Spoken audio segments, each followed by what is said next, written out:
ನೋಡಿರಿ ತುತ್ತೂರಿ ಎಲ್ಲಿ ನೋಡಿರಿ ಎಲ್ಲಿ ನೋಡಿರಿ ಜಾತ್ರೆ ಇರ್ತದ ಮತ್ತೆ ಎಲ್ಲಿರ್ತದ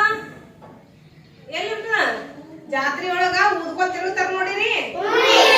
ಸೌಂಡ್ ಹೆಂಗ್ ಬರ್ತದ ಅದು ಸೌಂಡ್ ಹೆಂಗ್ ಬರ್ತದ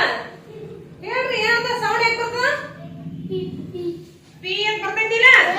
ಹೆಂಗ್ ಊದ್ರಿ ಹೆಂಗ್ ಉಸಿರಿ ಕೊಡ್ತೀರಿ ಆ ತರ ಸೌಂಡ್ ಬರ್ತದ ಅದು ಹೌದು ಈಗ ತುತ್ತೂರಿ ಪದ್ಯದ ಪದಗಳ ಅರ್ಥವನ್ನ ನೋಡೋಣ ಹೌದಾ ತುತ್ತೂರಿ ಪದ್ಯದ ಪದಗಳ ಅರ್ಥ ಕಾಸು ಅಂದ್ರೆ ಏನು ಕಾಸು ಅಂದ್ರೆ ಏನು ಜಂಪ ಅಂದ್ರೆ ಏನು ಅಹಂಕಾರ ಹಾಳಾಗೋದ ಕೆಟ್ಟು ಹೋಗು ಸತ್ತು ಅಂದ್ರ ಸಪ್ಪಳ ಧ್ವನಿ ಸಂಜೆ ಅಂದ್ರ ಸಾಯಂಕಾಲ ಹೌದಾ ಇವಾಗ ಟಿಪ್ಪಣಿ ನೋಡ್ರಿ ಟಿಪ್ಪಣಿಯಲ್ಲಿ ತಗಡು ಅಂತದ ತಗಡು ಅಂದ್ರೆ ಏನಲ್ಲ ತೆಳುವಾದ ಲೋಹದ ಹಾಳೆ ಹೌದಾ ಆಮೇಲೆ ಕೊಳ ಅದ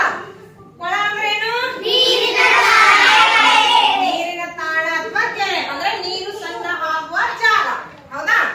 ಈಗ ತುತ್ತೂರಿ ಅಂದ್ರೆ ಏನು ಊದುವ ವಾದ್ಯ ಪದ್ಯ ಹೆಸರು ಏನದ ತುತ್ತೂರಿ ಅದ ಆಮೇಲೆ ಸರಿಗಮ ಪದನಿ ಅಂದ್ರೆ ಏನು ಸಂಗೀತದ 7 ಸ್ವರಗಳು ಸಂಗೀತದ 7 ಸ್ವರಗಳು ಅಂತಂದ್ರೆ ನಾವು ಸಂಗೀತ ಹಾಡು ಕಲಿಯುವಾಗ ಮೊದಲು ನಮಗೆ ಬರುವಂತಹ ಸ್ವರಗಳು ಯಾವುದಂದ್ರ ಸ ರಿ ಗ ಮ ಪ ದ ನಿ ಹೌದಾ ಸ ಆಲ್ರೆಡಿ ಬಂದಿರ್ತದ ಹೌದಾ ಇವು ಸಂಗೀತದ 7 ಸ್ವರಗಳು ಹೌದಾ ಇವಾಗ ನೋಡಿ ಈಗ ನಾವು ಪದ್ಯವನ್ನ ಹೇಳ್ತೀರಿ ಪದ್ಯವನ್ನ ಹಾಡ್ತಿರ್ತೀರಿ ನಾ ಹಾಡ್ದಂಗ ಹಾಡ್ತೀರಿ ಎಲ್ಲ ರೆಡಿ